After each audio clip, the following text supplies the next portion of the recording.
பிசினஸ்ல காசு ஏமாறுறது ஒரு 2 விதமா பார்க்கலாம்.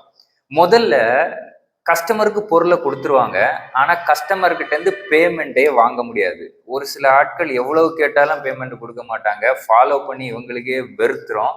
அந்த மாதிரி கொடுக்காத ஆட்கள்லாம் இருக்கு. 2வது விதம், சப்ளையரோட கிரெடிபிலிட்டியை செக் பண்ணாம சப்ளையர் பேசுறத நம்பி இல்ல இவங்க அர்ஜென்சிக்காக அட்வான்ஸா கொண்டு காசை கொடுக்கறது. சப்ளையர் அட்வான்ஸா காசை வாங்கிட்டு குட்ஸை டெலிவரும் பண்ணாம பை சொல்லிட்டு கிளம்பிடுவாரு.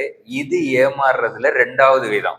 இதனடா மத்தளத்துக்கு 2 பக்கம் அடி மாதிரி கஸ்டமரா இவங்களுக்கு பேமெண்ட் கொடுக்கறது இல்ல, இவங்க அட்வான்ஸா கொடுத்த சப்ளையரும் பொருளை டெலிவர் பண்றது இல்ல. இப்படி பிசினஸ் பண்ணா என்ன ஆகுறது? அட்வான்ஸா பேமெண்ட் ஏதாவது சப்ளையருக்கு கொடுக்க வேண்டியது வந்துச்சுன்னா ஃபர்ஸ்ட் சப்ளையரோட கிரெடிபிலிட்டியை செக் பண்ணுங்க. 2வது, நீங்க அட்வான்ஸ் கொடுத்தா அவங்க உங்களுக்கு ரெசிப்ட் வவுச்சர் தரணும். அதை உங்க சப்ளையர் கிட்ட சொல்லிடுங்க. Section 31 subsection 3 red with rule 50. அந்த சப்ளையர் தர ரெசிப்ட் வவுச்சர்ல எல்லா டீடைல்ஸுமே மென்ஷன் ஆகியிருக்கணும். HSN, என்ன ப்ராடக்ட் டிஸ்கிரிப்ஷன், எவ்வளவு நாள்ல டெலிவரி பண்ண போறாங்க, எவ்வளவு அமௌண்ட், இது எல்லாமே. அதனால இதை நீங்க கேட்கும் போதே ஏமாத்துற ஆளா இருந்தா கண்டிப்பா யோசிப்பாங்க.